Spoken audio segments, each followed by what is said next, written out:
20 കേന്ദ്രങ്ങളിലാണ് ഇന്നിപ്പോൾ ഈ ഡ്രോൺ ആക്രമണ ശ്രമം പാകിസ്ഥാൻ നടത്തിയത് എന്നാണ് സേനാ വിഭാഗങ്ങൾ അറിയിക്കുന്നത്.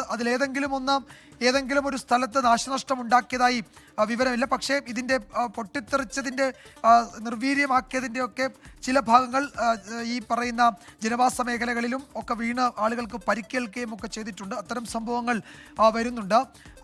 ഇന്നലെ 300 മുതൽ 400 വരെ ഡ്രോണുകളാണ് വിവിധ മേഖലകളിൽ നിന്ന് ഇന്ത്യയിലേക്ക് കടത്താൻ പാകിസ്ഥാൻ ശ്രമിച്ചത്. അതിലൊന്നുപോലും ലക്ഷ്യം ഭേദിച്ചില്ല. അതെല്ലാം നിർവീര്യമാക്കി അത് തകർത്തു.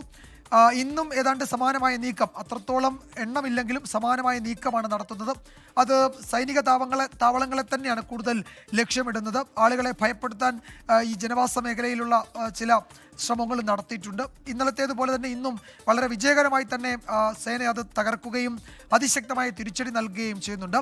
ബി ദിലീപ് കുമാർ വിവരങ്ങൾ നൽകും, സെൻട്രൽ ന്യൂസ് ഡെസ്ക്. ദിലീപ്, എന്തായിരിക്കും ഇന്ത്യയുടെ നീക്കം എന്നത് സംബന്ധിച്ച് നമുക്ക് ഈ ഘട്ടത്തിൽ എന്തെങ്കിലും ഒരു നിഗമനത്തിലേക്ക് എത്താനോ സൂചനകൾ നൽകാനോ കഴിയില്ല. അതിൻ്റെ വഴിക്ക് നീങ്ങട്ടെ. സ്ഥിതിഗതികൾ നിരീക്ഷിച്ച് പ്രധാനമന്ത്രിയും നാഷണൽ സെക്യൂരിറ്റി അഡ്വൈസറും പ്രതിരോധ മന്ത്രിയും സേനാ മേധാവികളും ഒക്കെ ഡൽഹിയിലുണ്ട്. എന്താണ് വേണ്ടത് എന്നത് സംബന്ധിച്ചുള്ള ഉത്തരവുകൾ കൃത്യമായ സമയത്ത് അവിടെ ഒന്ന് പോകും എന്ന് നമുക്കറിയാം. പാകിസ്ഥാൻ എന്തായിരിക്കും തുടർച്ചയായ 2ാം ദിവസവും ഇത് എസ്കലേറ്റ് ചെയ്യാനുള്ള ഈ ശ്രമം? ഒരുപക്ഷെ അത് സേന പ്രതീക്ഷിക്കുന്നുണ്ടാകാം. പക്ഷേ എന്നാലും ഈ പറയുന്ന ഇത്രയും ആഗോള സമ്മർദ്ദമൊക്കെ ഉണ്ടാകുമ്പോഴും അതിൽ ഒരു എസ്കലേറ്റ് ചെയ്യാൻ ശ്രമിക്കാതെ ഇത് വഷളാക്കാൻ പാകിസ്ഥാൻ ശ്രമിക്കുന്നതിൻ്റെ ഉദ്ദേശം എന്താണ് നമ്മൾ കരുതേണ്ടത്?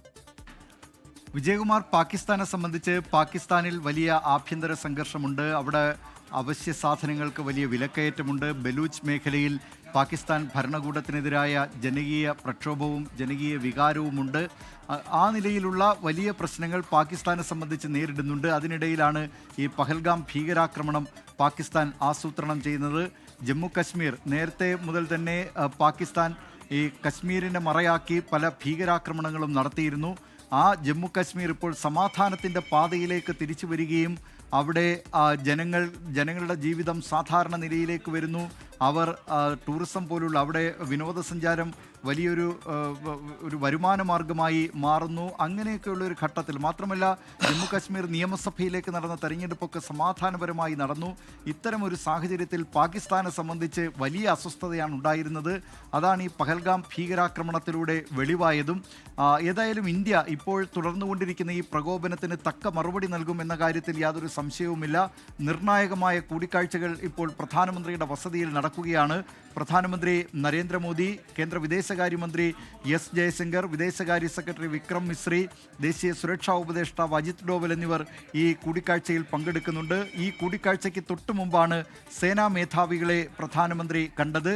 കര, നാവിക, വ്യോമസേനകളുടെ തലവന്മാർ ഈ യോഗത്തിൽ പങ്കെടുത്തിരുന്നു. സംയുക്ത സേനാ മേധാവിയും ദേശീയ സുരക്ഷാ ഉപദേഷ്ടാവും ഈ യോഗത്തിലും പങ്കെടുത്തിരുന്നു. അങ്ങനെ അതിനിർണായകമായ കൂടിക്കാഴ്ചകൾ ഡൽഹിയിൽ പ്രധാനമന്ത്രിയുടെ വസതിയിൽ നടക്കുന്നുണ്ട്.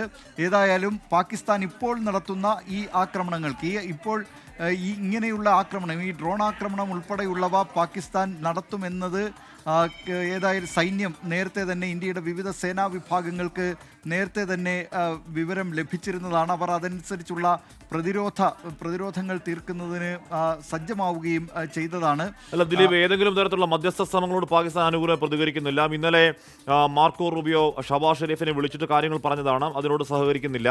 മാത്രമല്ല, ഏറ്റവും ഒടുവിൽ അവരുടെ പാകിസ്ഥാന്റെ മിലിറ്ററി സ്പോക്സ് പേഴ്സൺ പറയുന്നത് ഇന്ത്യയുടെ NSAയുമായി ഏതെങ്കിലും തരത്തിലുള്ള സാധാരണഗതിയിൽ ഇത്തരം പ്രശ്നങ്ങൾ ഉണ്ടാകുമ്പോൾ ചില പിൻവാതിൽ ചർച്ചകളോ വേറെ രീതിയിൽ ചില കമ്മ്യൂണിക്കേഷൻ ഉണ്ടാവാറുണ്ടല്ലോ. ഏതെങ്കിലും തരത്തിലുള്ള ഏതെങ്കിലും തരത്തിലുള്ള സംസാരം ഇല്ല, ഞങ്ങൾ പോരാട്ടത്തിന്റെ വഴിയിലാണെന്നാണ് പറയുന്നത്. അപ്പോൾ എന്താണ് ഇവരുടെ ഉദ്ദേശം ദിലീപ് കുമാർ? ഹാഷ്മി, പാകിസ്ഥാൻ ഭരണകൂടത്തെ സംബന്ധിച്ച് പാകിസ്ഥാൻ ഭരണകൂടത്തിന് അവരുടെ മുഖം രക്ഷിക്കുക എന്നത് മാത്രമാണ് ഇപ്പോഴുള്ള പോംവഴി. അതിനുവേണ്ടിയുള്ള അവകാശവാദങ്ങൾ അവർ പല മാധ്യമങ്ങളിലൂടെ വിളിച്ചു പറയുന്നു. പല രാജ്യാന്തര തലത്തിൽ തന്നെ ഏതെങ്കിലും ഒരു ഇടപെടൽ ഉണ്ടാകണം എന്നുണ്ടെങ്കിൽ, ഇന്ത്യയെ സംബന്ധിച്ചാണെങ്കിൽ ഈ വിഷയത്തിലുള്ള ഇടപെടലാകാം, പക്ഷേ കശ്മീർ വിഷയത്തിലുള്ള ഒരു ഇടപെടൽ ഇന്ത്യ അനുവദിക്കുന്നില്ല. അത് മൂന്നാം ശക്തി ഇടപെടേണ്ട കാര്യമില്ല. അത് ഇന്ത്യയും പാകിസ്ഥാനും തമ്മിലുള്ള വിഷയം മാത്രമാണ് എന്നതാണ് നേരത്തെ മുതലുള്ള ഇന്ത്യയുടെ നിലപാട്. അത്തരം കാര്യങ്ങളിൽ ഏതായാലും ഒരു മൂന്നാമത്തെ ശക്തിയുടെ ആവശ്യമില്ല. പക്ഷേ ഈ വിഷയങ്ങൾ സംഘർഷം ലഘൂകരിക്കുന്നതിനൊക്കെയുള്ള ശ്രമങ്ങൾ അത്തരം ശ്രമങ്ങളോടൊക്കെ ഇന്ത്യ അനുഭാവപൂർണ്ണമായി തന്നെയാണ് പ്രതികരിച്ചിട്ടുള്ളത്. ഇങ്ങോട്ട് അടിച്ചാൽ അങ്ങോട്ട് തിരിച്ചടിക്കുക എന്നതാണ് ഇന്ത്യയുടെ നയം. അല്ലാതെ ഇന്ത്യ അങ്ങോട്ട് പോയൊരു പ്രശ്നമുണ്ടാക്കില്ല, പ്രകോപനമുണ്ടാക്കില്ല, സംഘർഷം വർദ്ധിപ്പിക്കുന്ന നടപടി ഉണ്ടാക്കില്ല. പക്ഷേ പാകിസ്ഥാൻ തുടർച്ചയായി പ്രകോപനങ്ങൾ സൃഷ്ടിച്ചുകൊണ്ടിരിക്കുകയാണ്.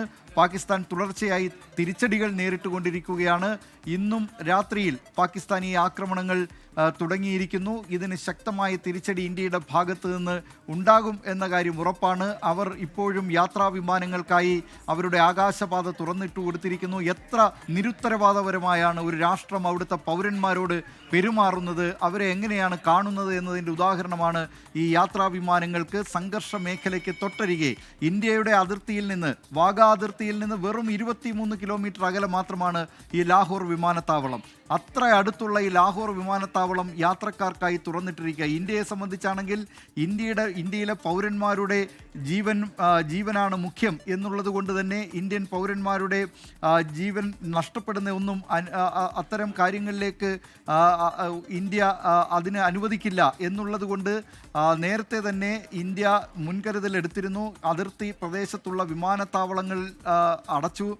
24 വിമാനത്താവളങ്ങളാണ് ഇന്ത്യ അടച്ചിരിക്കുന്നത്. ഈ മാസം 15 വരെയാണ് ഈ വിമാനത്താവളങ്ങൾ അടച്ചിട്ടിരിക്കുന്നത്. ഇവിടേക്ക് യാത്രാ വിമാനങ്ങൾ അനുവദിക്കുന്നില്ല. സൈനിക ആവശ്യങ്ങൾക്കുള്ള വിമാനങ്ങൾ പറന്നുയരുന്നതിന് വേണ്ട സൈനിക വിമാനത്താവളങ്ങൾ മാത്രമാണ് ഈ പ്രദേശങ്ങളിലൊക്കെ ഉപയോഗിക്കുന്നത്. അങ്ങനെ ഇന്ത്യയിലെ പൗരന്മാരോടുള്ള ഉത്തരവാദിത്വം കാട്ടിയപ്പോൾ പാകിസ്ഥാൻ വളരെ നിരുത്തരവാദപരമായി ഈ സംഘർഷ സ്ഥലങ്ങളിലൊക്കെ സ്വാഭാവികമായിട്ടും ഇന്ത്യയുടെ വ്യോമ പ്രതിരോധ സംവിധാനങ്ങൾ എന്ന് പറയുന്നത് ശത്രു രാജ്യത്തു നിന്നുള്ള ഏതെങ്കിലും ഒരു ഫ്ലൈയിങ് ഒബ്ജക്റ്റിനെ അത് തിരിച്ചറിഞ്ഞാൽ, സെൻസർ ചെയ്താൽ അങ്ങോട്ട് പോയി ആക്രമണം നടത്തുക എന്നതാണ്. അതിനെ അന്തരീക്ഷത്തിൽ തന്നെ തവിടുപൊടിയാക്കുക എന്നതാണ്. അതിന് യാത്രാ വിമാനമെന്നോ ഡ്രോണെന്നോ അല്ലെങ്കിൽ മിസൈലെന്നോ അത്തരത്തിലുള്ള ഒരു പ്രത്യേക തിരിച്ചറിവൊന്നുമില്ല. ഇങ്ങനെ ഒരു ഫ്ലൈയിങ് ഒബ്ജക്ട്സിനെ കണ്ടാൽ അത് തകർക്കുക എന്നതാണ്. അങ്ങനെയുള്ള ഈ ആകാശത്താണ് പാകിസ്ഥാൻ അവരുടെ യാത്രാ വിമാനങ്ങൾ കടന്നു പോകുന്നതിന് അനുമതി നൽകിയിരിക്കുന്നത്. ഇന്ത്യ ഈ ചതി തിരിച്ചറിയുന്നുണ്ട്. ഇന്ന് കേന്ദ്ര വിദേശകാര്യ സെക്രട്ടറി വിക്രം മിശ്രി വാർത്താ സമ്മേളനത്തിൽ അക്കാര്യം പറഞ്ഞിട്ടുണ്ട്. യാത്രാ വിമാനങ്ങളെ മറയാക്കിയാണ് പാകിസ്ഥാൻ ഇപ്പോൾ നടത്തുന്ന ഈ ദിലീപ് കുമാർ അതിനെ നിരുത്തരവാദപരം എന്ന വാക്കല്ല ഉപയോഗിക്കണമെന്ന് തോന്നുന്നു. അങ്ങേയറ്റം നികൃഷ്ടമാണ്, അങ്ങേയറ്റം അധാർമികമാണ്, അങ്ങേയറ്റം ഒരു രാജ്യത്തിന് എത്രത്തോളം അധപ്പതിക്കാൻ കഴിയാമോ അത്രത്തോളം അധപ്പതിക്കുന്നതിൻ്റെ പരമാവധി എത്രത്തോളം ബിലോ ദ ബെൽറ്റിൽ കളിക്കാമോ, എത്രത്തോളം വില കുറഞ്ഞ കളികൾ കളിക്കാമോ ആ കളികളൊക്കെ നാറിയ കളികൾ എന്നാണ് പറയേണ്ടത്. പക്ഷേ അത് ആ വാക്ക് ഉപയോഗിക്കാൻ കഴിയുമോ എന്ന് എനിക്കറിയില്ല. അത്രത്തോളം വൃത്തികെട്ട കളികൾ ആ പാകിസ്ഥാൻ കളിക്കുന്നുണ്ട്.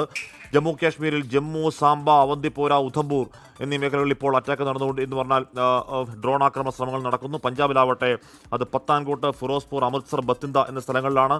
രാജസ്ഥാനിലാവട്ടെ അത് പൊക്രാൻ, ജോധ്പൂർ, ജയ്സാൽമർ അങ്ങനെ 11-12 സ്ഥലങ്ങളിൽ ഇപ്പോൾ ഡ്രോൺ ആക്രമണ നീക്കങ്ങൾ നടക്കുന്നു. അതിനെയൊക്കെ വളരെ ഫലപ്രദമായി തന്നെ ചെറുക്കുന്നുണ്ട്. ഈ പറയുന്ന ഫിറോസ്പൂരിൽ വീണത് ഒരുപക്ഷെ ഇന്റർസെപ്റ്റ് ചെയ്തതിൻ്റെ ബാക്കി അവശിഷ്ടം ആ കാറിന് മുകളിലേക്ക് വീണതാവണം എന്ന് വേണം കരുതാൻ. കുടുംബത്തിലെ 3 പേർക്കാണ് പരിക്ക്.